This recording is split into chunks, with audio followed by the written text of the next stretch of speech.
이곳을 주목하소서. 주를 향한 노래가 꺼지지 않으니 하늘을 열고 보소서. 이곳에 임재하소서. 주님을 기다립니다. 기도의 향기가 하늘에 닿으니 주여 임재하여 주소서. 이곳에 오셔서 이곳에 앉으소서. 이곳에서 드리는 예배를 받으소서. 주님의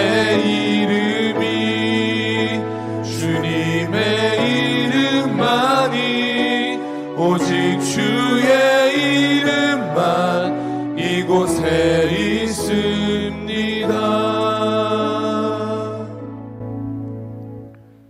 여호와를 의뢰하고 선을 행하며 땅에 머무는 동안 그의 성실을 먹을거리로 삼을지어다.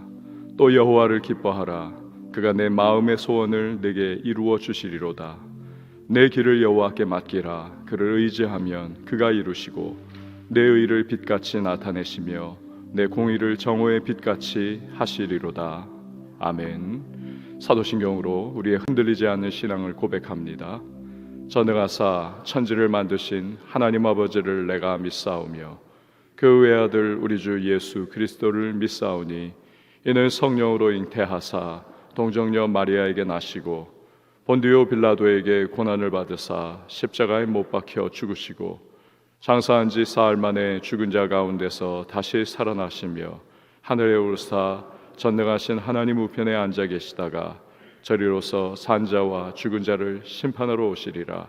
성령을 믿사오며 거룩한 공회와 성도가 서로 교통하는 것과 죄를 사하여 주시는 것과 몸이 다시 사는 것과 영원히 사는 것을 믿사옵나이다. 아멘. 앉으셔서 찬송가 552장 찬양합니다.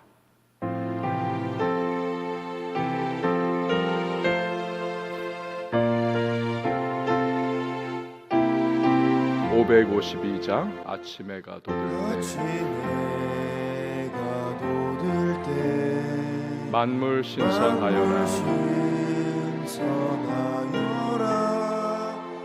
나도 세상 지낼 때 햇빛 되게 하소서. 주여 나를 도우사 세월호 손 안고서 모든 세상 지낼 때 햇빛 되게 하소서. 새로운 광음을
오늘 우리가 함께 보실 하나님의 말씀은 어제 큐티 본문인 신명기 24장 1절에서 13절 말씀 보도록 하겠습니다. 신명기 24장 1절에서 13절 말씀 보도록 하겠습니다.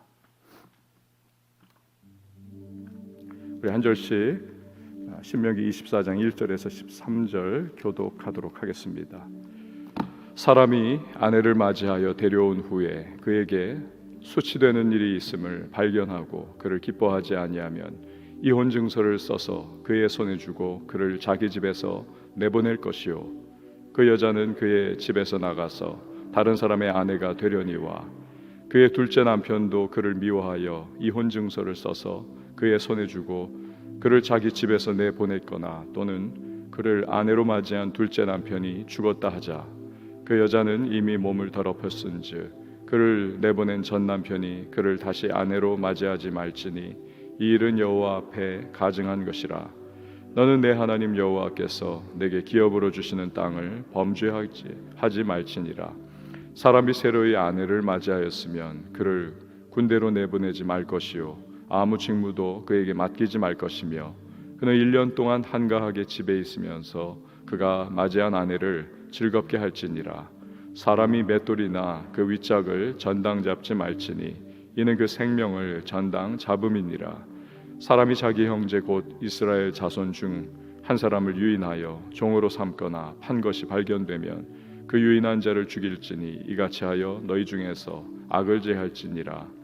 너는 나병에 대하여 삼가서 레위 사람 제사장들이 너희에게 가르치는 대로 내가 힘써 다 지켜 행하되 너희는 내가 그들에게 명령한 대로 지켜 행하라. 너희는 애굽에서 나오는 길에서 내 하나님 여호와께서 미리암에게 행하신 일을 기억할지니라. 내 이웃에게 무엇을 구워줄 때에 너는 그의 집에 들어가서 전당물을 취하지 말고 너는 밖에 서 있고 내게 꾸는 자가 전당물을 밖으로 가지고 나와서 내게 줄 것이며 그가 가난한 자이면 너는 그의 전당물을 가지고 자지 말고 함께요 해질 때에 그 전당물을 반드시 그에게 돌려줄 것이라. 그리하면 그가 그 옷을 입고 자며 너를 위하여 축복하리니 그 일이 내 하나님 여호와 앞에서 내 공의로움이 되리라. 아멘. 기도하겠습니다. 드린 예물 사랑의 라면 나눔 헌금, 주일 헌금, 감사 헌금, 예배 헌금, 1,000번째 서원 헌금 올려드렸습니다. 하나님 아버지 참 감사합니다. 새로운 한 날을 우리에게 허락해 주시고 기도로 이 하루를 열 수 있도록 은혜를 베풀어 주심을 다시 한번 감사와 찬양과 영광 올려드립니다. 오늘도 새벽 이슬과 같은 주님의 은혜가 우리의 삶에 함께 하시며 이 하루 우리의 모든 걸어가는 인생의 발걸음 순간순간마다 때를 따라 돕는 은혜로서 주께서 역사해 주실 줄 믿습니다. 기도 가운데에 주님의 세미한 음성과 성령의 기름 부으심을 경험하게 하시고 우리의 모든 순간순간마다 하나님 아버지의 신실하신 은총을 우리 풍성하게 경험할 수 있는 복된 하루가 될 줄 믿습니다. 주여, 우리 한 사람 한 사람 오늘도 간절한 기도의 제목을 가지고 오늘 이곳에 왔습니다. 우리 하나님 앞에 거룩한 손 올려드리고 기도하는 이 시간 성령의 충만함을 경험하게 하시고 기도의 응답의 확신으로 마음과 심령이 기쁘게 하시고 올 때에는 답답한 한숨이 또 무거운 마음의 상태로 나왔다 할지라도 이곳을 떠나갈 때에는 평강과 감사와 주님의 은혜에 대한 감격으로 찬양하며 나갈 수 있는 모든 기도의 사람들이 되게 하여 주시옵소서. 말씀을 우리 함께 듣습니다. 말씀 속에서 우리를 향해 주시는 하나님의 뜻을 발견하게 하시고 기도의 제목 삼게 하시고 또 말씀 따라 이 하루를 살아가며 그 말씀의 능력과 우리의 삶을 변화시키고 이끌어 가시는 은혜를 체험케 하여 주시옵소서. 귀한 예물 구별하여 올려드립니다. 우리의 믿음 담고 시간과 땀과 정성과 인생 담아 주 앞에 봉헌합니다. 연락하여 주시고 하늘의 신령한 은혜와 땅의 기름진 축복 그리고 거룩한 부자로 살아갈 수 있도록 은혜를 더하여 주시옵소서. 오늘도 섬기는 반주자에게 주의 평강과 복을 허락하시고 그 섬김으로 말미암아 교회가 든든하게 세워질 때 우리 하나님의 기억하심과 예비하신 은혜를 충만하게 경험케 하여 주시옵소서. 이유를 성령께 맡겨드리고 예수님의 이름으로 기도합니다. 아멘. 오늘의 본문은 이스라엘 백성들이 가나안 땅에 살아갈 때 홀로 살지 않지요. 타인과 어울려서 그렇게 살아갑니다. 도움을 주고받으면서 살아가는 공동체로서의 삶의 현장 속에서 어떻게 이웃과의 그 공동체를 잘 이루면서 살 수 있을까? 구체적인 부분들을 다루어 보는 내용입니다. 자, 먼저 여러분 성경 1절과 2절 말씀 같이 한번 읽어보도록 하겠습니다. 1절, 2절 말씀입니다. 시작. 사람이 아내를 맞이하여 데려온 후에 그에게 수치되는 일이 있음을 발견하고 그를 기뻐하지 아니하면 이혼 증서를 써서 그의 손에 주고 그를 자기 집에서 내보낼 것이요 그 여자는 그의 집에서 나가서 다른 사람의 아내가 되려니와. 아멘. 이혼에 관한 규례입니다. 신명기를 주신 당시에 이스라엘이 들어가서 살아가게 될 가나안 땅에는 졸속 이혼이 아주 횡행했습니다. 사람이 보는 대로 닮아가지요. 그래서 그러한 문화와 관습적인 상황, 시대의 조류, 상태 이런 것에 휩싸여서 이제 어찌하든지 살아가야 되는 이스라엘 사람들, 그 보는 대로 또 영향을 받는 것입니다. 그래서 이스라엘 백성들을 향한 하나님의 마음은 가나안의 타락한 문화와 관습을 차단하기를 바라는 마음이죠. 그래서 이 말씀을 주신 것입니다. 이 구절은 자칫하면요, 하나님께서 배우자에게 문제가 있을 때에 이혼 증서만 써주면 그러면 된다 이렇게 허락하신 것처럼 오해할 수가 있습니다. 본문의 정신은 전혀 그렇지 않은 것입니다. 오히려 그 반대입니다. 당시의 관습은 남성 우위의 그러한 상황이었습니다. 여자는 아주 사회적인 약자인 것입니다. 남자는 여자에게 그 당시에는 나는 너와 이혼한다, 이혼한다, 이혼한다 이 3번을 외치면 그대로 이혼이 쉽게 이루어지는 그런 상황입니다. 그리고는 홀딱 다른 여자에게로 장가를 가는 것이죠. 그런데 하나님께서는 증인들 앞에서 이혼 증서를 정식으로 써서 넘겨주는 그 서류를 만들어서 넘겨주는 그 과정을 거치라. 소위 공증과 같은 또 법정 앞에서 그렇게 하는 것과 같은 아주 절차를 거치라는 거죠. 쉽사리 즉흥적으로 이혼하는 일을 방지하기 위한 하나님의 마음이 그 안에 담겨 있습니다. 심사숙고하는 그러한 과정을 거치라라는 것이죠. 당시에 여성들은 경제 활동을 할 수가 없었습니다. 쉽게 또 졸지에 이혼을 당하게 되면 길거리에 내앉을 수밖에 없는 것입니다. 생활 대책이 전무한 것이지요. 이혼 증서를 써줌을 통해서 2절에 나오듯이 다시 결혼할 수 있게 되는 것입니다. 생활 대책이 또 세워지게 되는 것이죠. 그 당시의 문화입니다. 자, 3절과 4절 말씀도 여러분 한번 보십시오. 제가 읽겠습니다. 그의 둘째 남편도 그를 미워하여 이혼 증서를 써서 그의 손에 주고 그를 자기 집에서 내보냈거나 또는 그를 아내로 맞이한 둘째 남편이 죽었다 하자 그 여자는 이미 몸을 더럽혔은즉 그를 내보낸 전 남편이 그를 다시 아내로 맞이하지 말지니 이 일은 여호와 앞에 가증한 것이라 너는 내 하나님 여호와께서 내게 기업으로 주시는 땅을 범죄하게 하지 말지니라. 아멘. 그 여인이 재혼을 했습니다. 그런데 두 번째 남편도 이혼 증서를 써주고 또 이혼을 했단 말입니다. 아니면 그 두 번째 남편이 병약했던지 죽어버렸습니다. 자, 이 여인은 두 번의 결혼을 다 실패를 했고 그리고 이제 홀로 남았습니다. 근데 그 순간에 첫 번째 남편이 이혼했던 첫 번째 남편이 과거에 자기 아내였던 이 여인을 다시 맞아들이는 일, 하나님은 이것을 금지하고 계시는 것입니다. 왜 그럴까요? 첫 번째 이 부인, 남편이 이혼 증서를 써보내고 내보냈습니다. 그리고 다른 여자와 지금 결혼 생활을 하고 있는 것입니다. 근데 살아보니까 이 두 번째 여인이 역시 또 별로인 것입니다. 자기의 마음에. 그러니까 이혼해 내보낸 여자가 가만히 보니까 생각하니 더 나은 겁니다. 그래서 그녀가 이제 결혼 생활에서 벗어났지 않습니까? 그러니 지금의 아내를 다시 이혼증서 주고는 내쫓고 과거의 여자와 다시 결혼하는 그런 일 하지 못하게 하시는 겁니다. 이런 일이 이스라엘 경내에 빈번하게 이루어지면 결국 여자는 모두 남자의 이기적인 욕심과 욕망의 잠재적인 피해자가 될 수 있기 때문에 그렇습니다.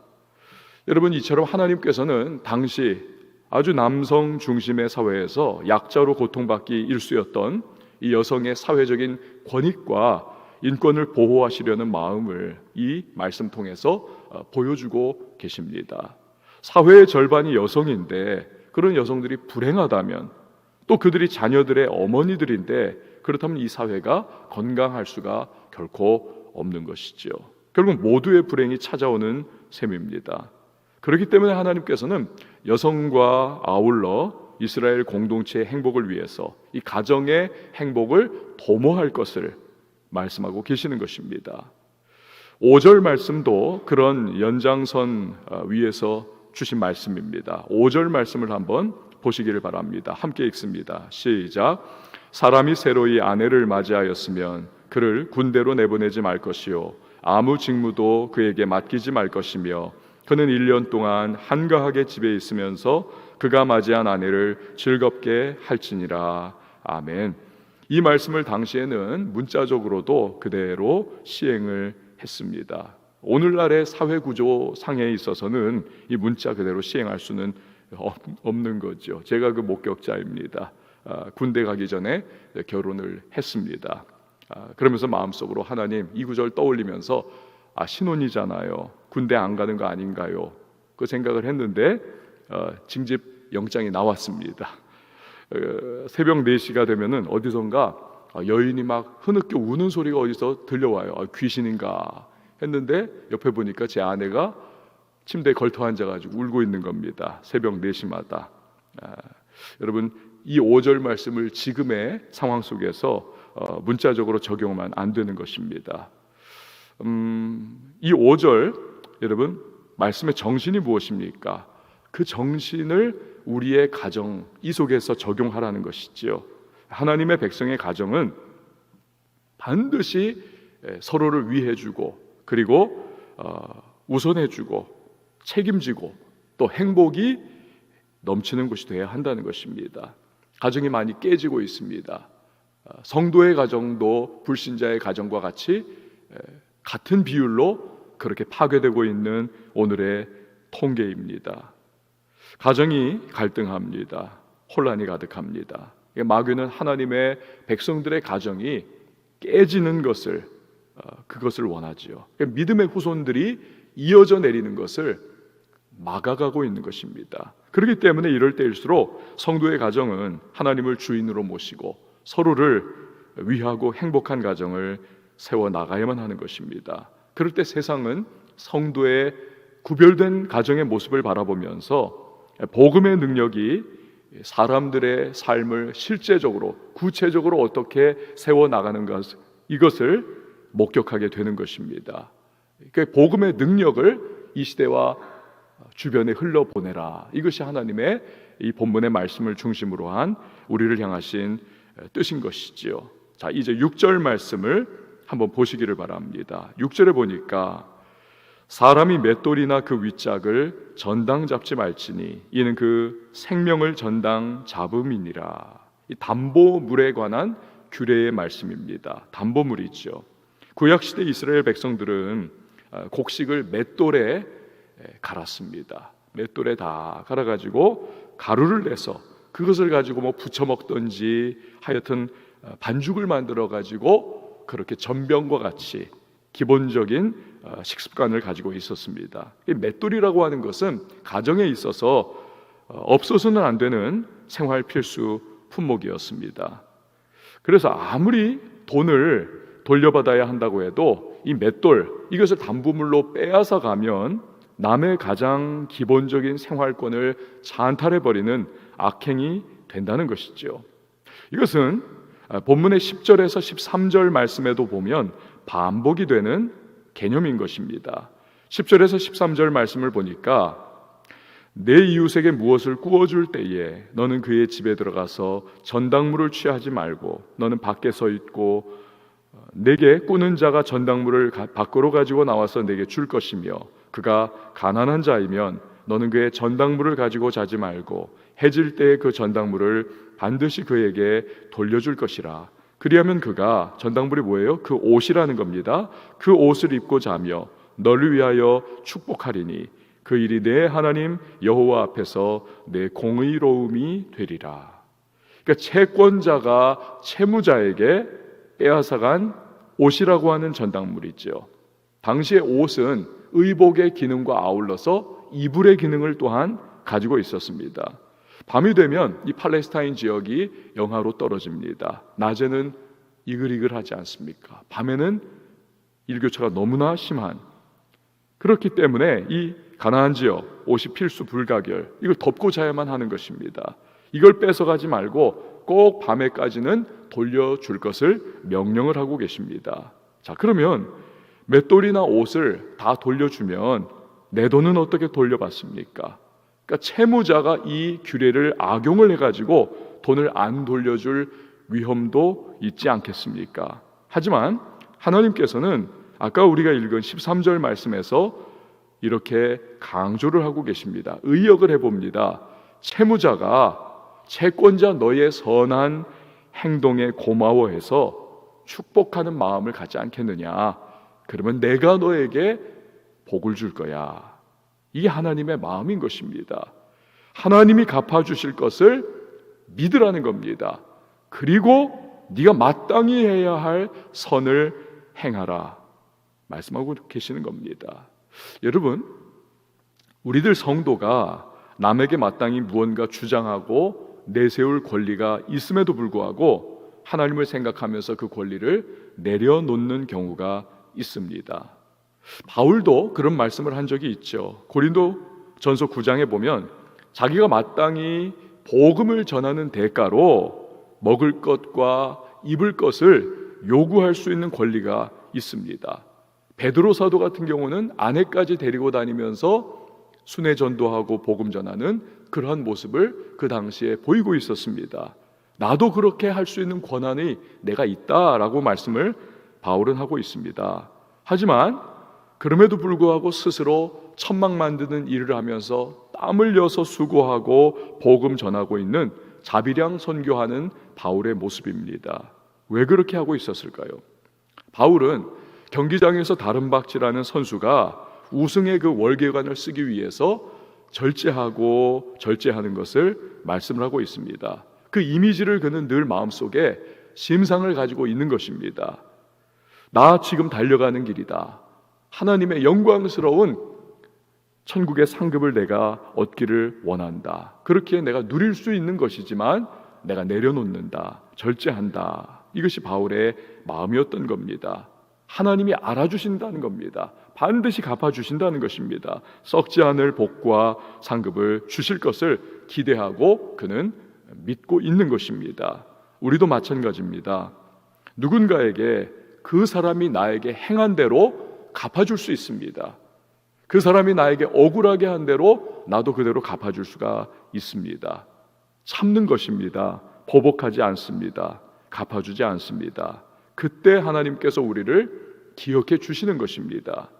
하나님이 우리에게 복을 주신다는 것입니다. 여러분, 오늘 일터의 현장 가실 것이고 사업의 현장에 가실 겁니다. 삶의 자리에 나갈 때에 마땅히 누릴 수 있는 것임에도 불구하고 하나님을 위해서, 복음을 위해서, 교회의 덕을 위해서 성도라고 하는 이름을 가지고 있기 때문에 내가 누리지 않거나 절제할 때 사람은 몰라줄 수 있어도 하나님은 바라보고 계십니다. 반드시 갚아주시는 것입니다.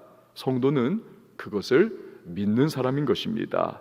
여러분, 오늘도 우리가 이 하루의 생활을 할 때 이 말씀을 우리 붙잡아야 하겠습니다. 때로는 억울함을 느낄 수도 있겠죠. 왜 나는 그렇게 해야 해? 다른 사람들은 안 그러는데, 이 마음이 들 수도 없지 않아 있을 수 있습니다. 그러나 누가 보고 계십니까? 하나님께서 우리를 바라보고 계시는 것입니다. 그 하나님께서 우리를 기뻐하시고 우리의 삶의 순간순간마다 우리와 동행하시면서 우리가 생각지 않은 주의 은혜의 역사를 우리의 삶에 일으키시고 하나님의 풍성한 복으로 우리의 삶에 함께 해주실 줄 믿습니다. 오늘도 그러한 은혜를 우리 누리면서 살아가는 저와 여러분이 될 수 있기를 바랍니다. 찬양하시고 우리 함께 기도하도록 하겠습니다. 전능하신 나의 주 하나님은